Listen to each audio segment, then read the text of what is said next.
It's time to embrace the Deathfire, the awesome novel written by Nick Kyme, and the foundation for my next lore-accurate army. It's one you guys have requested a lot, and I hope you guys stick around. Today we're going to talk about the novel that inspired it, and then next week we'll talk about the actual list.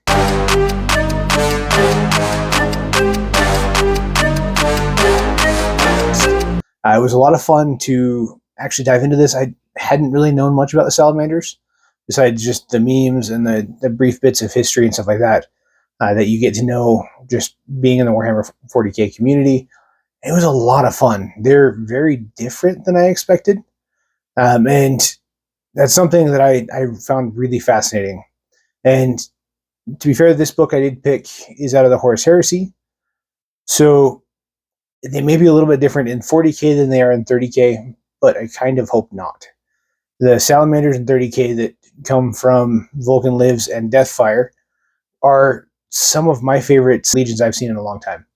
They're a lot of units that were really, really cool, and a lot of characters that were really cool, and I hope they don't lose that in 40k. I will eventually get into that once I finish the Heresy. I'm actually fairly close. I'm in the final stretch. So when we get through those, it'll be a lot of fun to just compare and contrast a little bit. I know the Space Wolves are drastically different, and I hope the Salamanders are not. The one warning I will put on all of this is that we are talking about deep Horus Heresy stuff. I'm going to try and avoid spoilers, but the entire foundation of this novel, Deathfire by Nick Kyme, is kind of a spoiler. So if you haven't read these and you want to and you don't want to be spoiled, first off, I'm sorry, that's going to be really hard. But second off, feel free to stop here, and then when you get a chance to read it, please come back. Really, this will spoil a couple different novels. Vulkan Lives is the first part that will be really spoilery, and then it'll move on from there to a couple other novels that focus on the Blood Angels and the Ultramarines. But I think with all of this that said, you've had enough time for a spoiler warning, so we'll dive into it.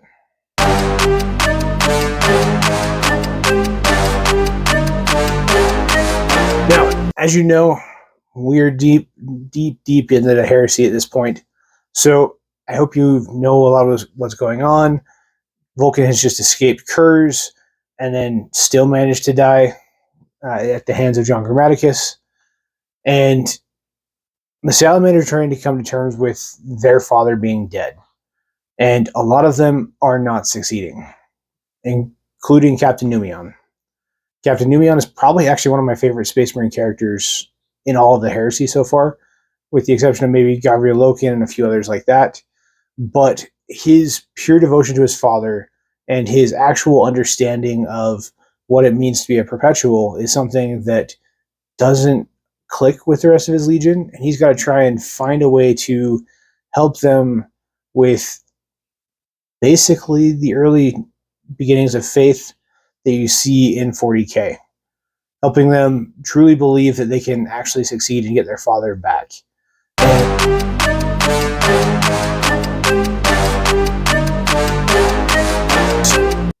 You have that whole layer of faith mixed in there, but you also get to see how the Salamanders don't really fit with a lot of the other legions. They're often uncomfortable around them because none of the other legions seem to care about the average people, and the Salamanders go out of their way to try and protect them and work with them. And they really only kind of click with the White Scars and kind of click with the Ultramarines, because the White Scars and Ultramarines have that foundation, although the Ultramarines are always overcome by the practical and the theoretical, and if the humans don't fit into those, oh well. And the White Scars are very, very protective of people and go out of their way to do it, but they're also hyper destructive.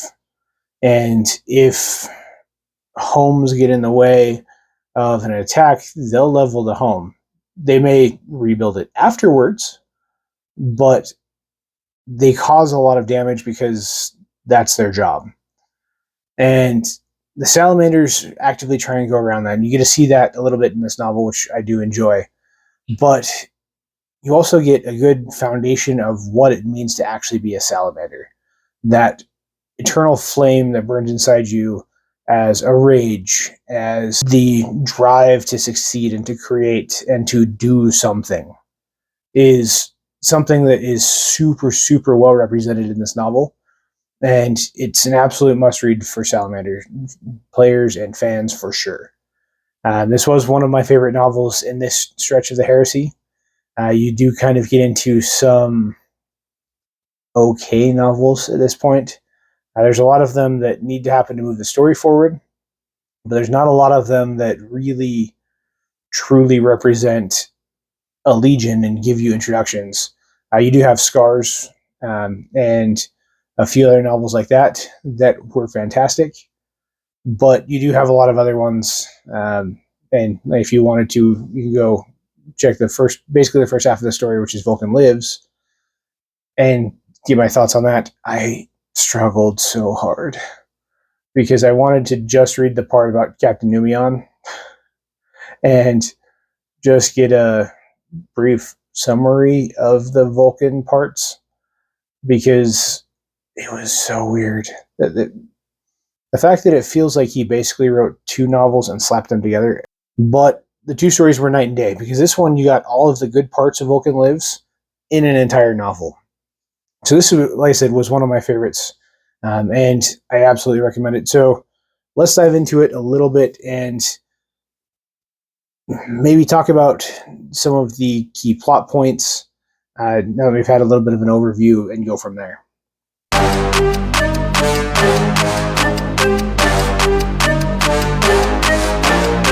As you guys probably know, if you've read Vulkan Lives, Vulkan ends up basically dying to the hands of what a lot of people believe is the Emperor's spear. It basically kills him, and it basically kills John Grammaticus, but it also heals him. And no one realizes it. Very few people even know Vulkan's perpetual, except for Numeon and a few others. And they have to try and find a way to get Vulkan back home to actually get him revived by pulling on that world. But currently they're stuck behind the Ruin Storm on Macragge and under the control of Guilliman and eventually the Lion and eventually Sanguinius too. Well, I think by this point all three of them have shown up. And Numeon has to not only convince his brothers to join him, he also has to convince the three Primarchs that remain to let them go. And it's a long struggle that's partially political, but they're also still hunting curs and a bunch of other Space Marine legions and Chaos Legionaries that are still in the 500 worlds. So he's got to try and find this balance to properly recognize everything and encourage everyone while getting out. And on top of that, when he gets home, there's still more problems that he has to do to try and succeed and to save his father. And the pacing and the build-up of this story is fantastic. He does an excellent job foreshadowing everything and making it super clear what's coming without actually giving anything away. All of that goes into a very intricate plot. I know I'm just giving you a brief overview here, but I'm also trying to not spoil any of the twists and turns that come with this novel, because it's very, very good and it's very well set up. As an author, I can look at that story and see all of the major key points of a story arc and how it was executed to almost perfection in the story. But it also sets up a lot of lore that's going to be coming up, as well as some world building and things like that that set the stage for the next phase of the heresy. So let's dive into that next.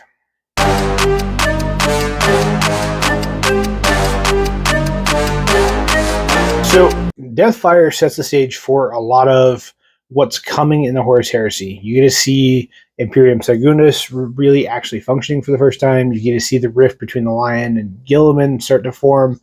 You get to see Sanguinius and his struggles. And you get to see the travels that they have to deal with and how far Imperial Sanguinus really is cut off.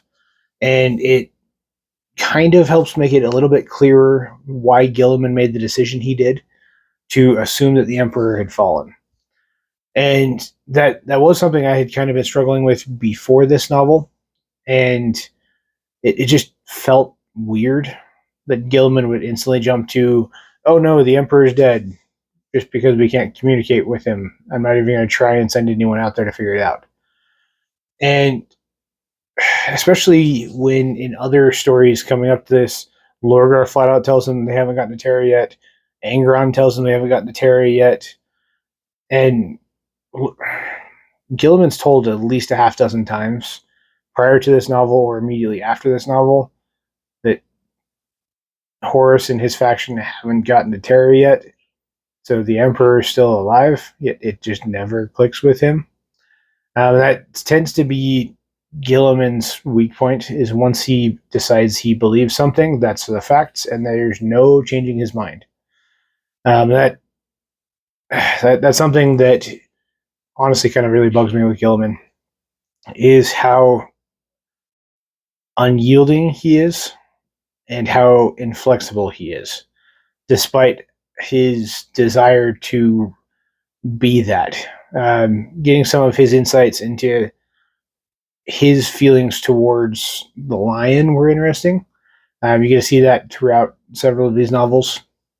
But his relationship with the lion is an interesting one for sure. And I'm glad they did include that. It does give a little bit of extra flair to the story as well. But you also, like I said, this is the first time you really get to see the salamanders be salamanders.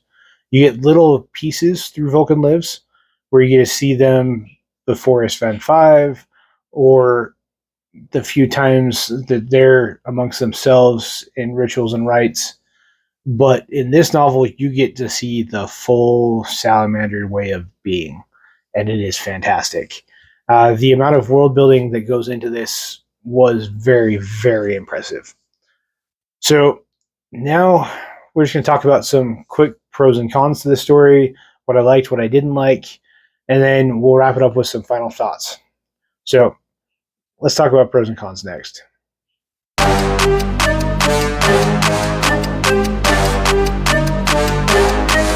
So let's talk about the pros and cons. I've talked about some of the pros. I do really like this book, so the pros will outweigh the cons in this, and it's definitely one that I think you should read.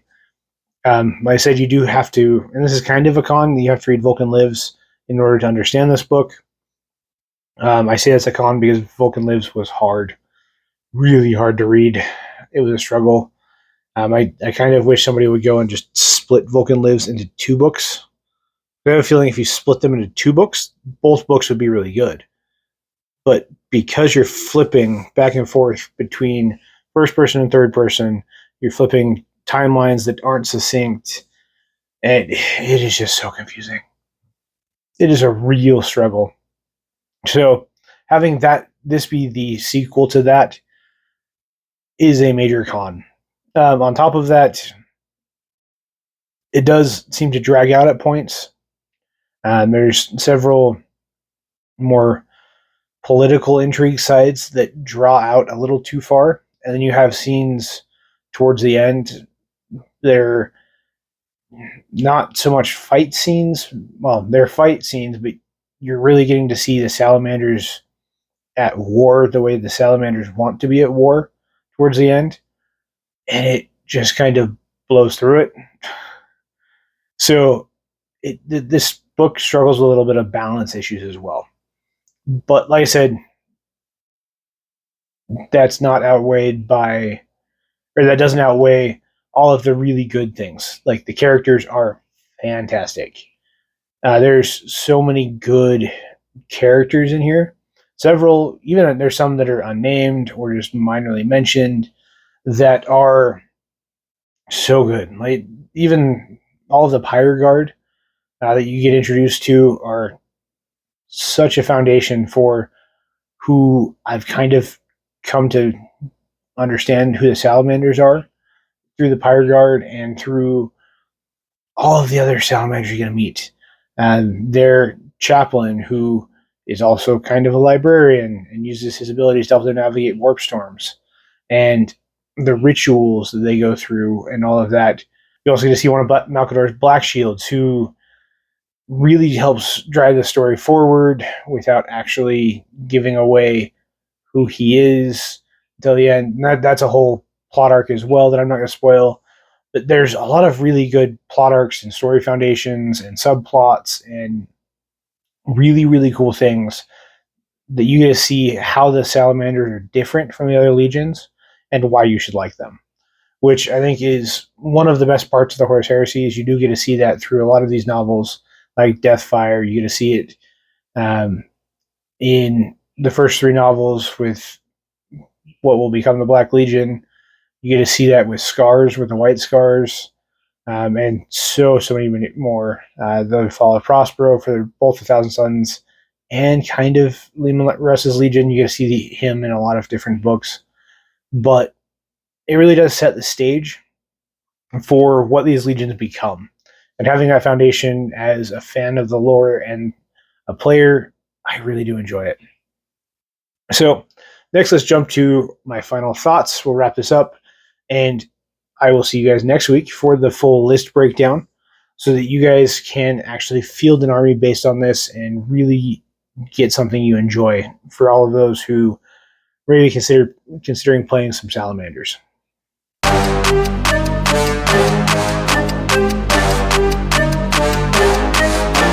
The final thoughts, the question is simple.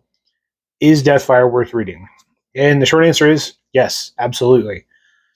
It does take a little while to get there because it's deep into the heresy, but it is one of those benchmarks in the heresy that you can look forward to. Like I said, there's Scars. You've got several of the beginning novels that are amazing. There's one whose name escapes me. It's a Blood Angels novel that was fantastic.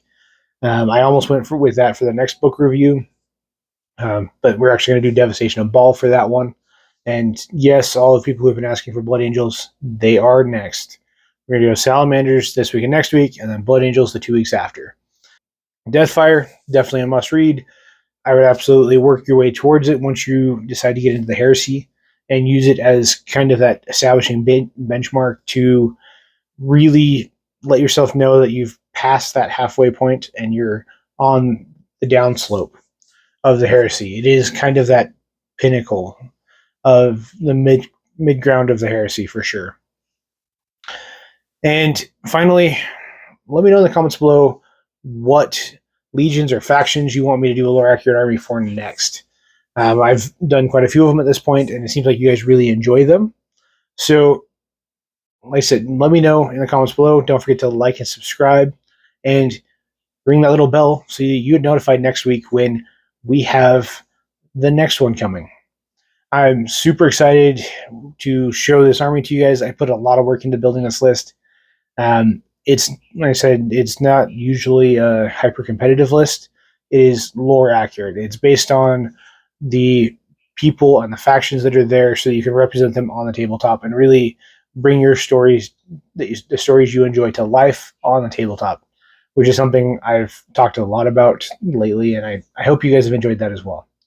And I will see you guys next time.